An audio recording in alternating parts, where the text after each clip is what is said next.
نحمدہ ونصلی علی رسول الکریم، اما بعد۔ لوگوں نے پوچھا ہے کہ پڑھے لکھے لوگ ناستک اور ملحد کیوں بنتے ہیں، کہ اللہ ہی کو نہیں مانتے ہیں؟ سائنسی تحقیق بتائیے۔ جواباً عرض ہے کہ اس سارے بندے جو ناستک بنتے ہیں اس کو کسی مذہب کی پابندی نہیں کرنی ہے۔ مثلا ہندو مذہب میں وہ جائے گا تو وہاں ہے کہ غیر ہندو سے شادی نہ کرو، فلاں چیز نہ کرو، فلاں عبادتیں کرو۔ مسلمان میں کہے گا تو کہے گا کہ غیر مسلم سے شادی نہ کرو اور نماز پڑھو، روزہ رکھو۔ اب یہ کسی چیز کی پابندی نہیں کرنا چاہتا ہے، اس لیے وہ کہتا ہے کہ میں خدائی کو نہیں مانتا۔ خاص طور پر ایسے آدمی غیر مسلم عورتوں سے شادی کیے ہوئے ہوتا ہے یا اپنے مذہب کے خلاف عورتوں سے شادی کیے ہوئے ہوتا ہے، یہ خاص بنیاد ہے۔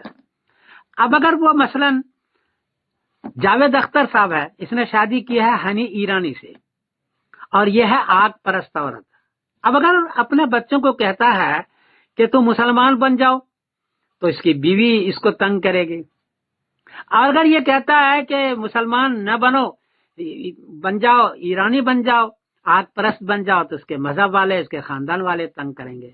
ان دونوں سے چھوٹنے کے لیے، سارے پابندیوں سے چھوٹنے کے لیے وہ کہتا ہے کہ میں خدائی کو نہیں مانتا ہوں، اور ایک لچا پچا دلیل دے دیتے ہیں کہ دیکھیے غزہ کے اندر اتنے لوگ تنگ ہوئے اور دعائیں کی اور کوئی مدد نہیں ہے اللہ کی جانب سے، اس کا مطلب ہے کہ اللہ ہے ہی نہیں، یہ دلیل دیتے ہیں۔ لیکن اصل بنیاد یہ ہے، جتنے بھی آپ دنیا میں سیلیبریٹی دیکھیں گے، بڑے بڑے لوگوں کو دیکھیں گے، اس نے شادی کی ہے غیر مسلم میں، ہندو میں، عیسائی میں شادی کی ہے، تو گھر میں مذہب کی بات وہ نہیں کرتا ہے، کیونکہ بچوں کو یہ کہے گا کہ تم مسلمان بنو تو اس کی عورت تنگ کرے گی، اور اگر بچوں کے کہتے ہیں کہ تم غیر مسلم بن جاؤ، ہندو بن جاؤ، عیسائی بن جاؤ، تو پچھلے والے خاندان والے وہ تنگ کریں گے۔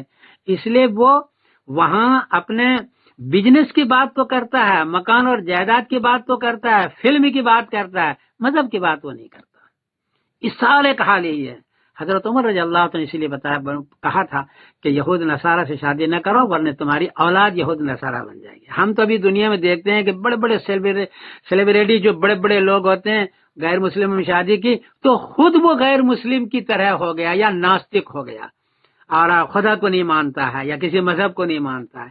اس میں جاوید اختر صاحب کو آپ دیکھ لیں کہ ان کا مذہبی طبقہ تھا لیکن غلط طریقے پر اس نے استعمال کیا تو اس نے کہہ دیا کہ خدائی نہیں مانتا، اور اس کے لیے وہ دلائل دیتے رہے۔